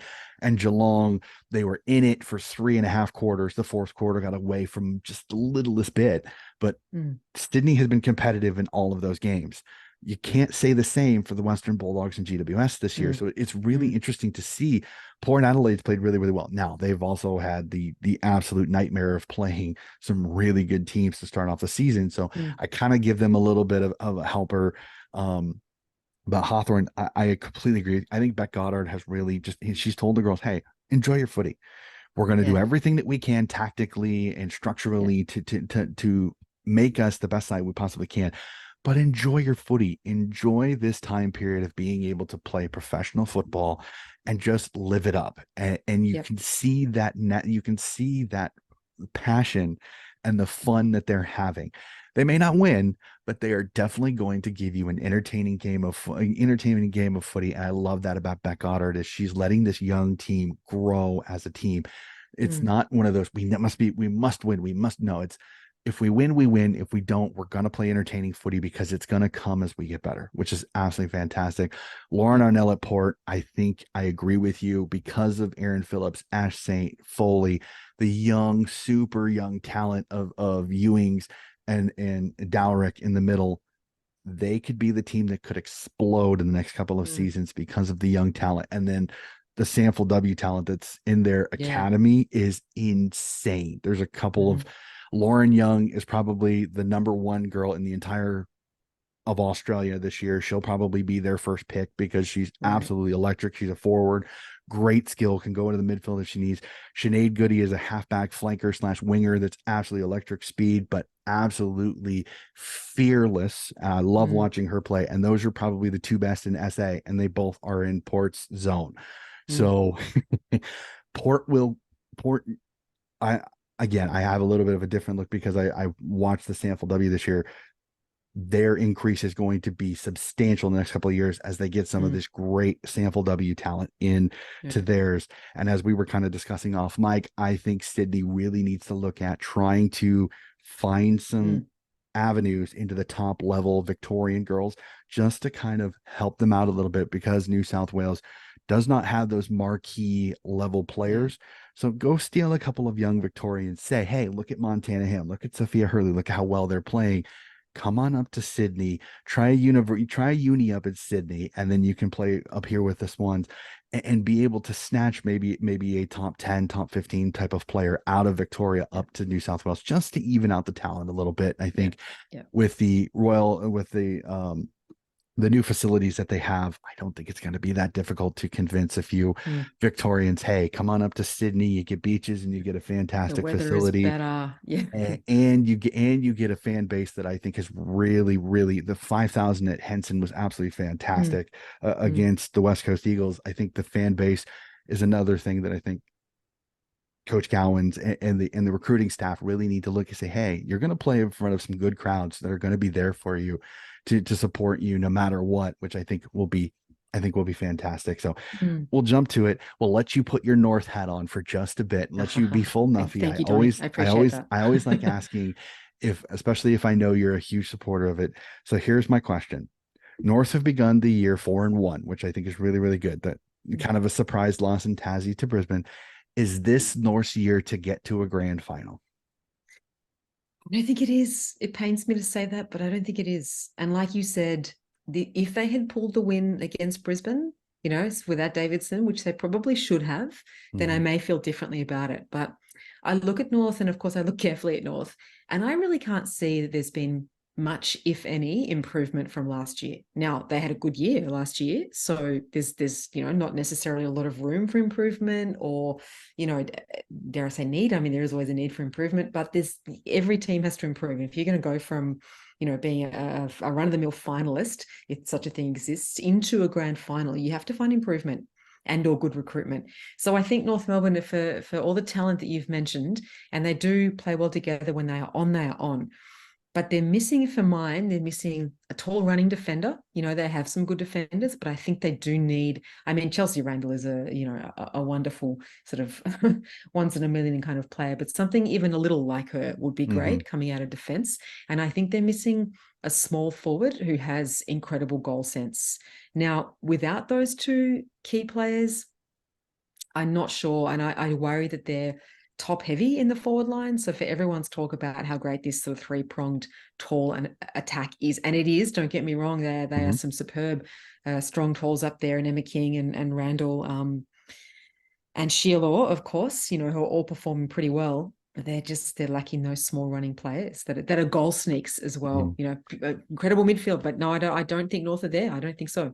Okay. And I can see it completely. That was the one question that I had with them would be is if they're not marking the footy, do they have the crummers to be able to pick up the crumbs and be able to kick goals? Because if not, it's going to repel right back out, all completely great ones. So I'm going to slip this in here only because I think this is great for you as the question without notice, but I think it's one I must ask. And I asked this last week, but it's still very pertinent. The new CBA.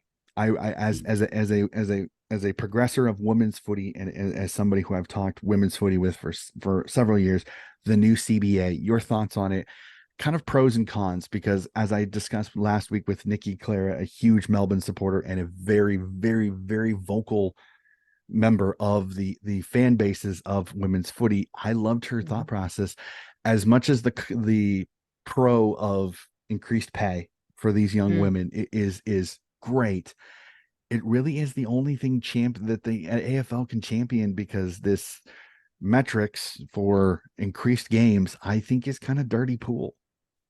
The metrics for it, That they have to have a which certain ones? the attendance at the grounds, Oh, and the yeah, yeah. ratings.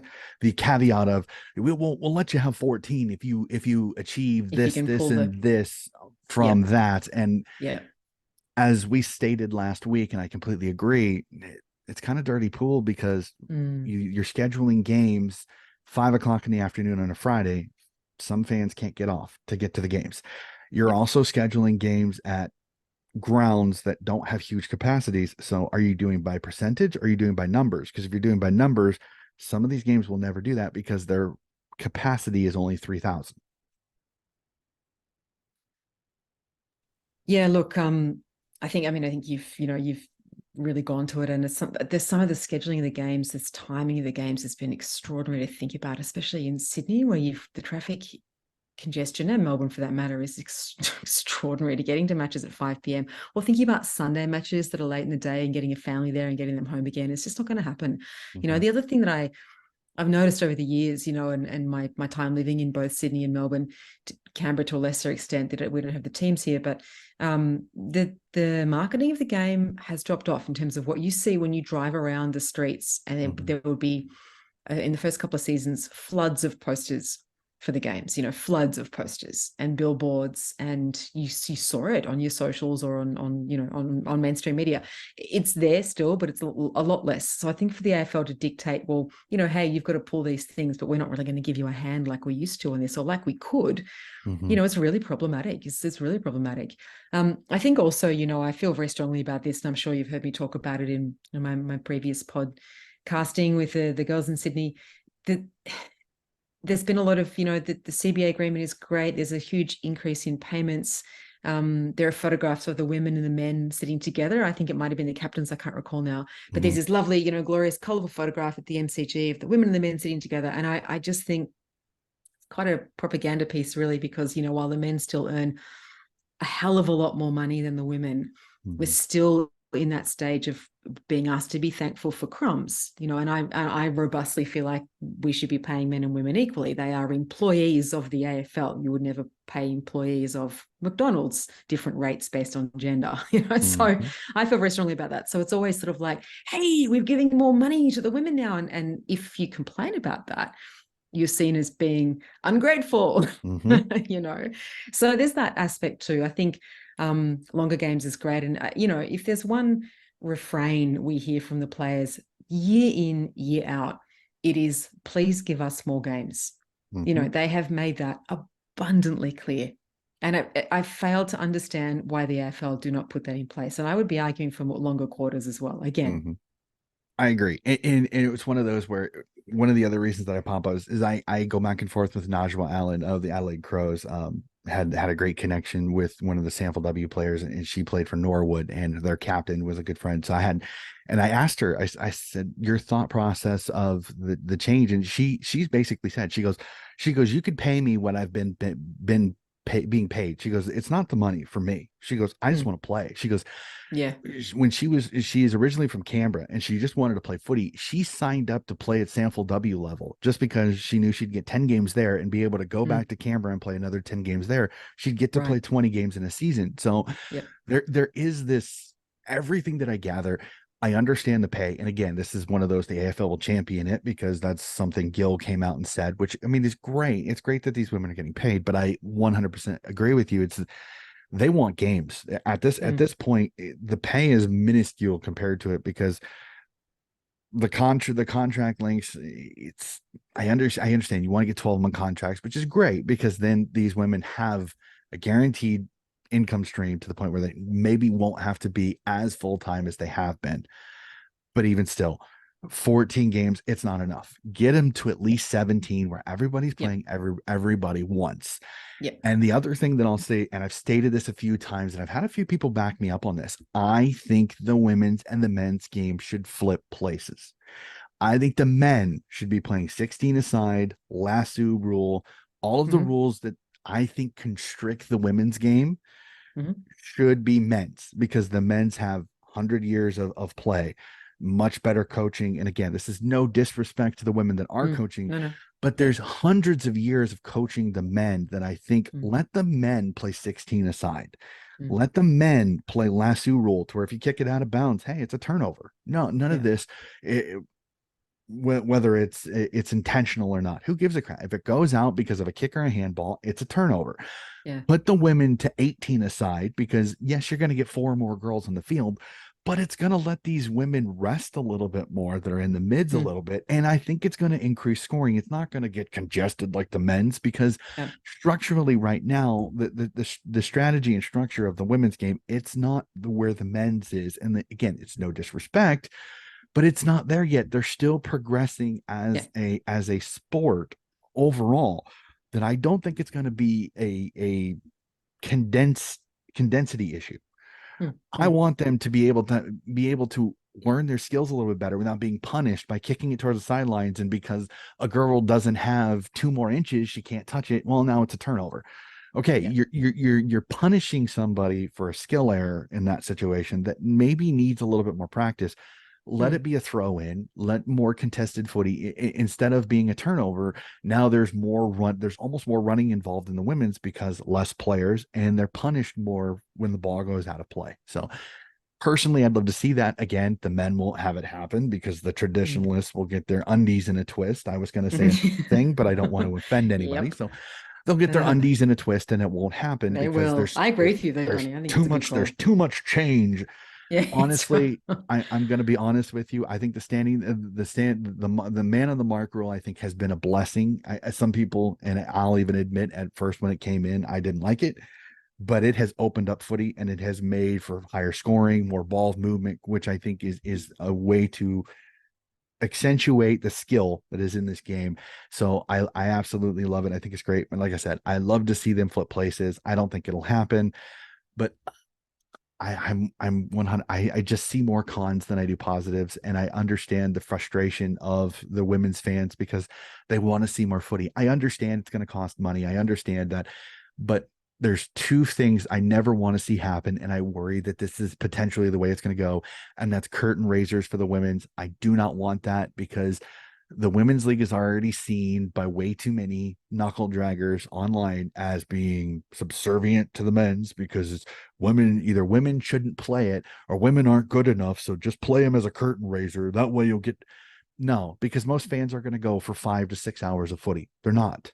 It's just not going to happen. The women's games will get a couple thousand people that are crazy enough to go for 2 games, and then everybody will show up for the men's. So what's the difference? Yeah, that's right. And it entrenches that idea that it's second rate. It's exactly. the second, and that's the other thing. So, that I agree with you. When I have discussions with people that throw that up, I say it constantly. I said, if you think the women's game is already being talked about as being subservient to the men, I said, you move it to a curtain raiser, you're pretty much telling everybody that's what it is. That's right. What you're telling. And the coverage is going to be non-existent. It's already not really there now. Imagine when it's a curtain raiser, it's going to be the same thing. So that's right. So yep. I know it's right a with question. I know it's a question without notice, but I wanted to get your thought process on it, because I know, like I said, you're very, very vocal on that. And I appreciate that, because I think it needs to be called out. I think the AFL, they're trying to skate by, kind of, hey, look what we did. And they're not being, hey, why are you doing this? Why are you doing this? Yeah.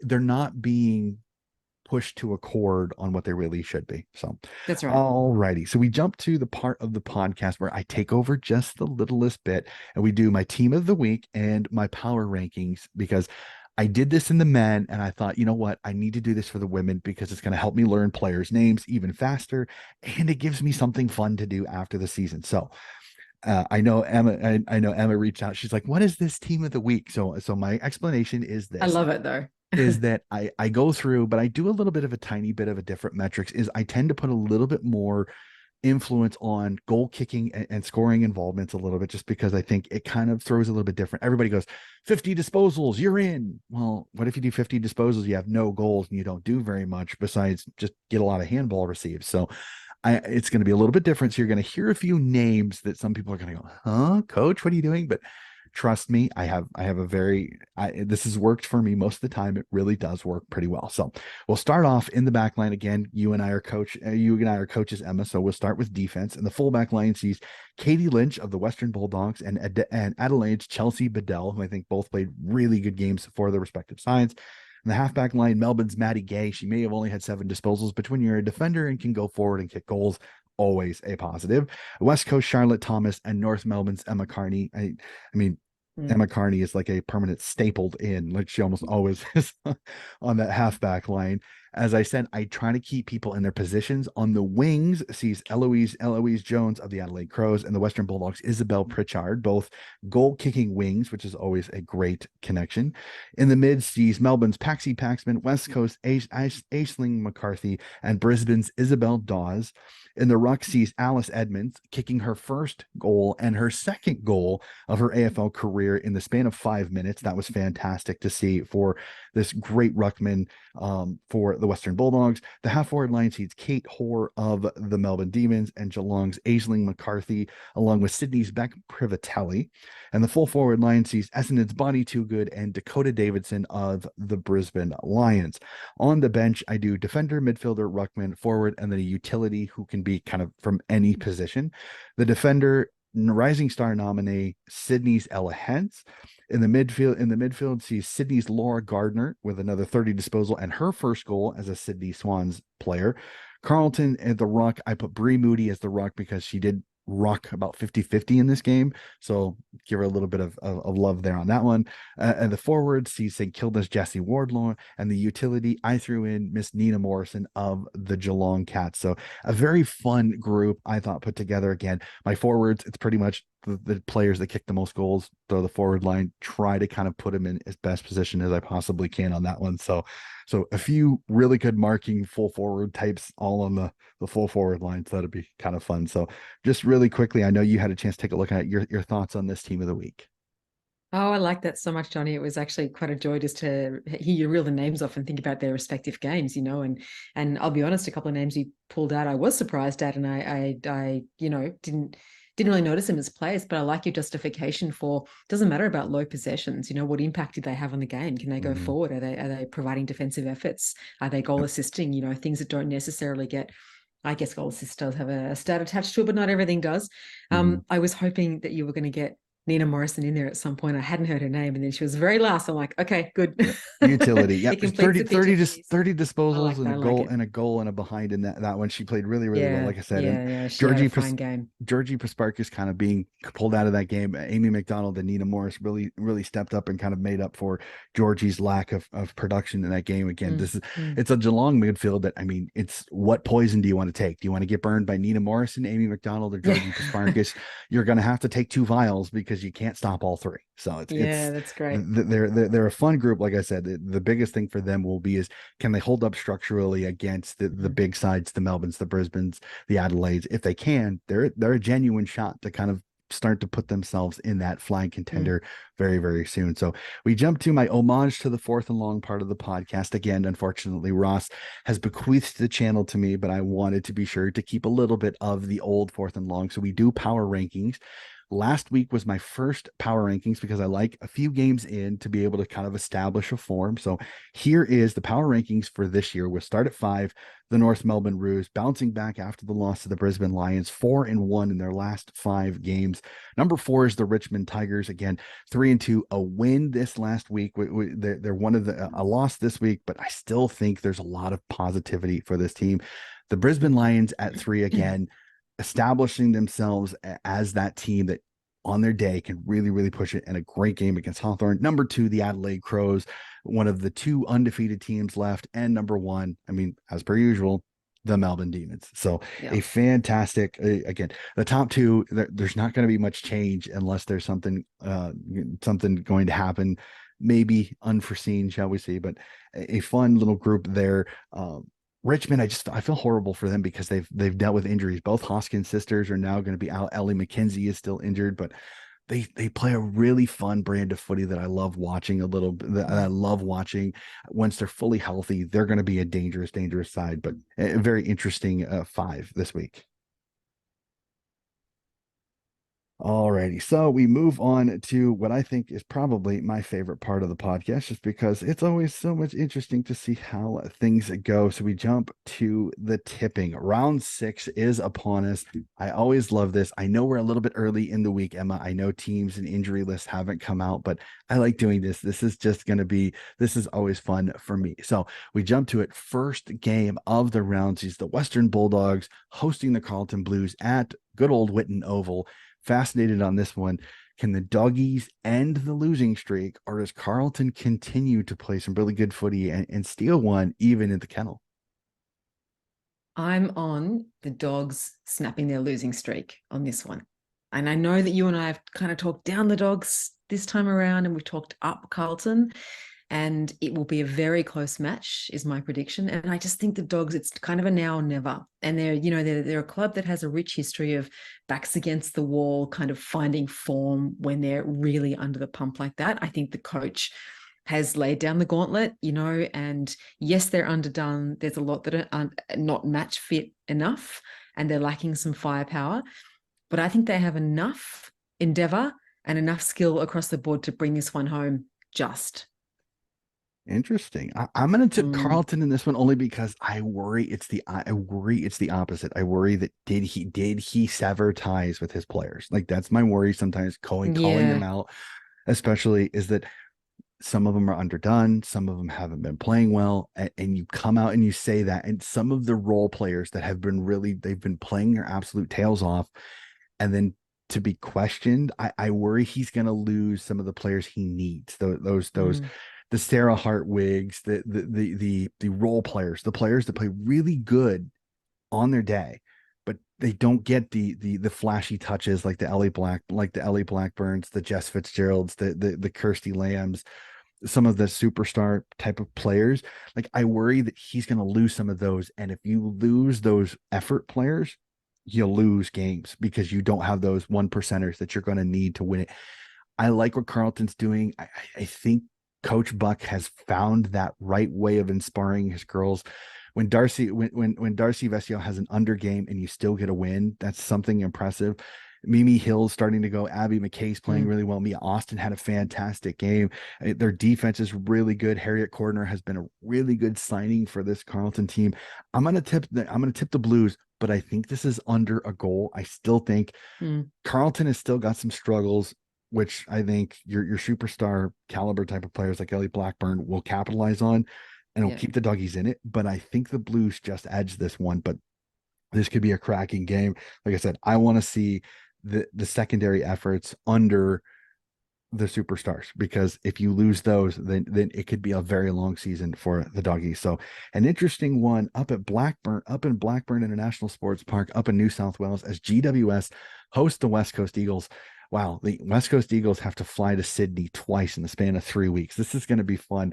I'm going to tip the Giants in this one only because I think an inspirational win over Port Adelaide and then having to hop on a plane and fly all the way to Sydney, one of the longest flights in all of the AFLW.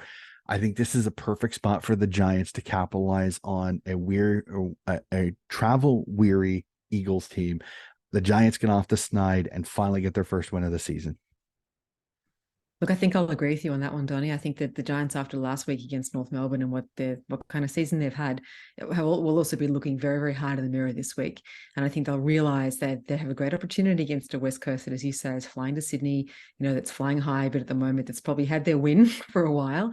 And the Giants know they're better than what they've been. I think there'll be some hard discussions during the week, but I think they'll bring it. That first half against Melbourne, was it the week before the Giants, maybe round 4? I think I've got that right. They were good. They were genuinely good, not just in patches, but they were consistently good across that half against the best side in the competition by a mile. So we know they have it there. It just fades so fast, So I'm with you. I think they'll bring something this week. Yeah, and like I said, it'll be very interesting is how West Coast gets their win. Sometimes you have a step back. GWS at home, they play Blacktown really well. I think this is a perfect setup for GWS to get the win. So I am loving this. This is a perfect time, 11:05 p.m. my time over here. So I cannot wait for this. I will be sitting down with my popcorn and my drink to watch this one as Melbourne at KC Fields hosts Adelaide, a top 2 matchup, 1v2 on the ladder. I cannot wait for this. Your thoughts on this, Emma, because I think this has game of the round written all over it. Yeah, it's exciting, isn't it? And, potential grand finalists, as we spoke about earlier. So absolutely game of the round. I think also another close game. I think that both teams will be really, really primed for this. This is their chance to stamp their authority on the season. Adelaide will bring everything they've got because they will want to take Melbourne down and say, you know what, we're still here. You've all put Melbourne in as the at least the grand finalists. Let us show you something. In saying that, I just think Melbourne still have it over Adelaide. I think they are just that extra step ahead, that extra bit of talent, that extra connection. All of the measures we use, Melbourne are just ahead that little bit, and I think they will win this game.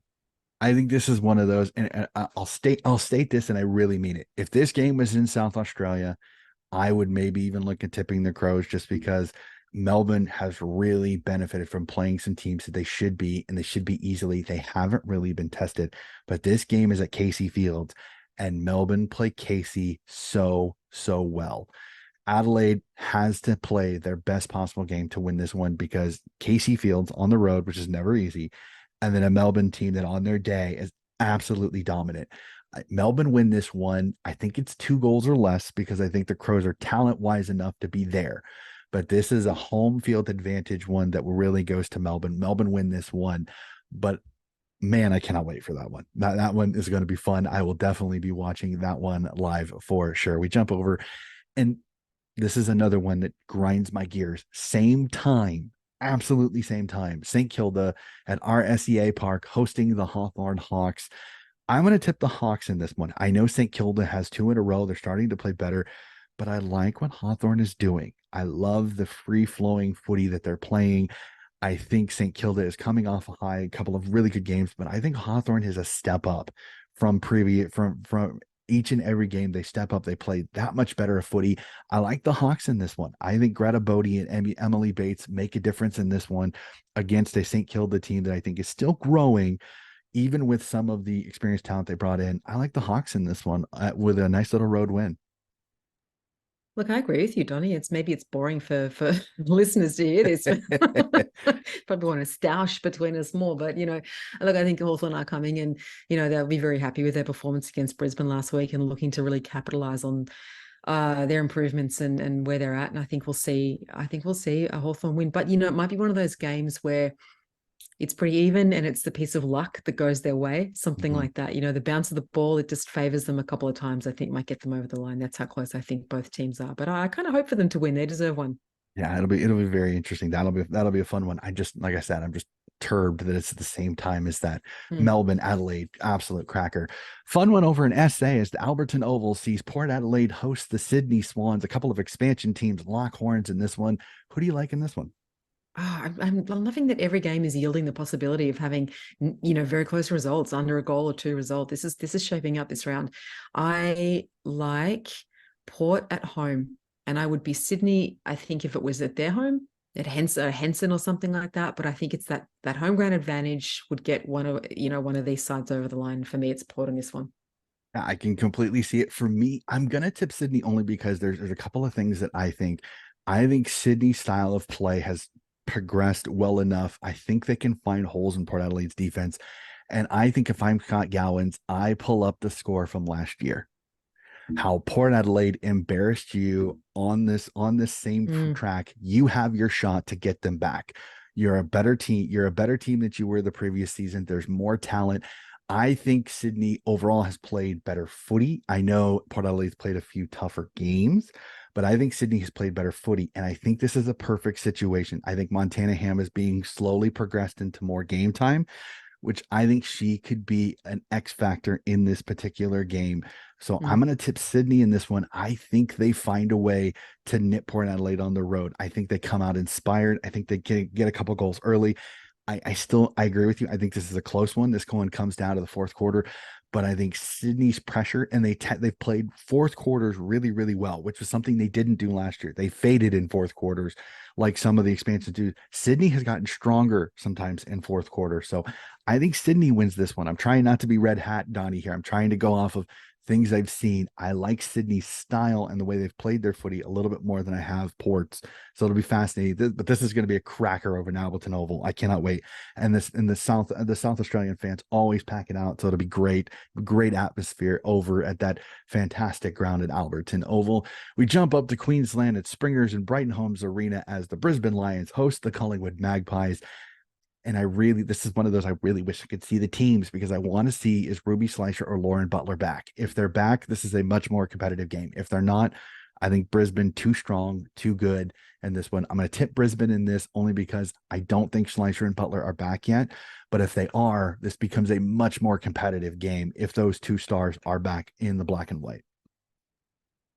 Yeah, you're right. Look, and I think Brisbane probably will win this one well. I have a feeling that they're just beginning to do that build, that lovely build they do towards finals. We'll start with a big win at home for them against a Collingwood team that is good, we know, but is not thereabouts with the Brisbane or Adelaide or Melbournes of the world. So I think Brisbane will show up for this, and we'll see a very strong, I'm looking at a sort of 5 or 6 goal win. Definitely, for sure. And then the other, what I think could also be a game of the round this round at Reed Oval in Warrnambool in Victoria, as Essendon hosts the Geelong Cats. Your thoughts on this one? Because this looks like an absolute dandy. Yeah, it's a tough one, this one, isn't it? I mean, I guess I've been saying some pretty good things about Essendon this time around, Donnie, and I like a lot of what they do, but I think Geelong are too strong. I think coming off their loss this week, and their stars have become out and out superstars. I just think Essendon have a ways to go. Geelong do have that 2 or 3 years on them. I think they'll win it comfortably, actually. I'm with you. I'm not sure about comfortably, because I think when you have Bonnie Toogood and Maddie Prasparkas, there's that flair that you have with them, and they're such good players. I just think Geelong's strengths can neutralize Essendon's strengths, because Geelong is very good defensively. Megmack and Jaka, I think, can find a way to kind of negate Bonnie Toogood. Can Paige Scott, can a unheralded forward for Essendon find a way to break out? Because I think Bonnie Toogood is going to be a much more difficult game, this game, with a much better defensive team. And then can Maddie Prasparkas, Georgia G, and that midfield unit for Essendon find a way to quell the 3-headed monster of Nina Morris, Amy McDonald, and Georgie Prasparkas? If they can't, it's going to be a long day. It's going to be a very long day, because Jackie Perry and Chloe Shear will kick goals. This is an Essendon defense that still is not where I want them to, where they should be. They're still kind of trying to find good defensive placements for some of their players. They've got some attacking type of players on their defensive line right now. And in a game like this, where the ball could be coming in a lot, will those be negatives? So that'll be the interesting thing there. I agree with you. The Cats a little bit too strong, but I think Essendon's firepower can keep them in the game. They can't miss. They must be accurate kicking goals, because Geelong will continue to pepper and pepper and pepper. And with Jackie Perry and Chloe Shear both being very accurate goal kickers, this could be a long game for that Essendon defense. So I'm with you. Cats, I think by 12 or less. I think this is still a close game because of Essendon's strength of skill and talent. I think will keep them in this one for sure. This next one is another absolute dandy, because this could be a very interesting one. Here's Richmond host the Gold Coast Suns at Icon Park. I'm going to tip the Sunnies. I think, unfortunately, Richmond's injury issues are starting to bite them at the worst possible time. Both Hoskins sisters are out, as I kind of said earlier. Ellie McKenzie is still out. They're running into, they're going to run out of bodies eventually. Unfortunately, their injury list has just continued to grow. I like Gold Coast game now. Claudia Whitford and Jamie Stanton have come out of nowhere. Rowbottom is an absolute beast in the middle. It'd be interesting to see the polar opposites, Mon Conti's skill and kind of elusiveness and ability to find holes, where Charlie Rowbottom is power and strength and just grit through the center. This will be fun to watch this one. I think the Sunnies win this one. Richmond, just a few too many injuries for my liking. And it's a good argument, and I almost want to agree with you. That's fine. It is a good argument. I think the thing in Richmond's favour is that they were really disappointed with their loss against the Dockers last weekend on home territory. And I think they know they're better than that. And I just think even with those injuries, they will come out firing. It's a very evenly matched situation. Richmond for me, maybe just. This is the one I'm wavering on. You almost had me there, but I I think Richmond just. It is one of those where it's like it just depends on the day. Again, being down in Victoria, sometimes Gold Coast doesn't always travel as well, so it'd be interesting to see how that goes. You just never know. Sometimes a team that has a lot of injury issues can play that chip on their shoulder back to max to the wall type of footy, and they can shock somebody. So you have just as much of an argument as I do on this one. So, and it's tipping, it's 50-50. You never know. So last but not least, we'll jump out west to Fremantle over as the Kangaroos hop on a flight to face the Dockers. I'm interested. Can you take off your blue hat for a little bit, be neutral? How's your tip on this one? Or is it still your blue hat that rules and the Roos will get a chance to win this one? Oh, look. This is the game that makes me really nervous. You know how you get that game every year that if you're a decent side, there's the one that makes you nervous. And I think this is it for the Roos. Lost to Brisbane, tough game against the Giants, not quite in the groove, the Roos, I think, starting into the second half of the season, having to travel west, haven't had to travel much, I guess a couple of Tassie games, but nowhere as far as going to Perth. This is the danger game. I look, North Melbourne are a significantly better side, and I'm going to say they will win this, but I think it will be a scrap, and again, just over the line. Definitely, for but sure. I don't. You can hear I'm not confident. and I Not understand confident. it, and I understand it because it is one of those where it's like if Antonio and Bowers are back, that makes that midfield that much stronger. It'll be interesting because Mem Strong is one of those underrated ruck options at Fremantle that if she can get going can really change a game sometimes for her side. If she can give Haley Miller and Bowers and some of their midfielders first touch, but I just think there's too much talent on the North Melbourne midfield that I don't think Fremantle is. Anya Tighe will be the fun one, is how Melbourne match up against her defensively because she's so long. She has such great hands, but it really is her. And then who else? I mean, Takarena came up, bobbed up and kicked a couple of goals. Will she do that again this week? I think North Melbourne defensively is a little bit stronger than Richmond. So I'm not sure if that's going to happen as much, where it's like defensively, can Fremantle stop, even if it isn't all three, can they keep the ball on the ground? Because if the ball goes in the air, I think North is better in the air and marking the footy than Fremantle. So Fremantle must keep this as a ground ball game. The more the ball is on the ground and they have to pick it up, the more Fremantle takes advantage of it. I think North's too strong, North's too good, but I think Fremantle stays in this. This is one of those, like the fourth quarter. It's Fremantle takes body shot after body shot. They try to stay into it, and then eventually they wear down. North Melbourne kick a couple of goals late and take a 12-point game to a 24 to 30-point game, which I think will be warranted as good as North Melbourne is. So that is it. All 9 games tipped, all 9 games discussed and talked through. As per usual, Emma, I thoroughly appreciate our conversations. It's always great to sit down and have a chat with you. I have thoroughly loved our conversations every time we have them.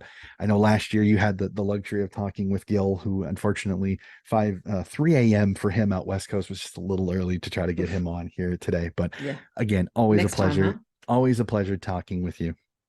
Always a pleasure talking with you, Donnie. I'm so appreciative of you having me on and just getting to talk footy with you for this time. It's a real pleasure and a real joy. Thank you.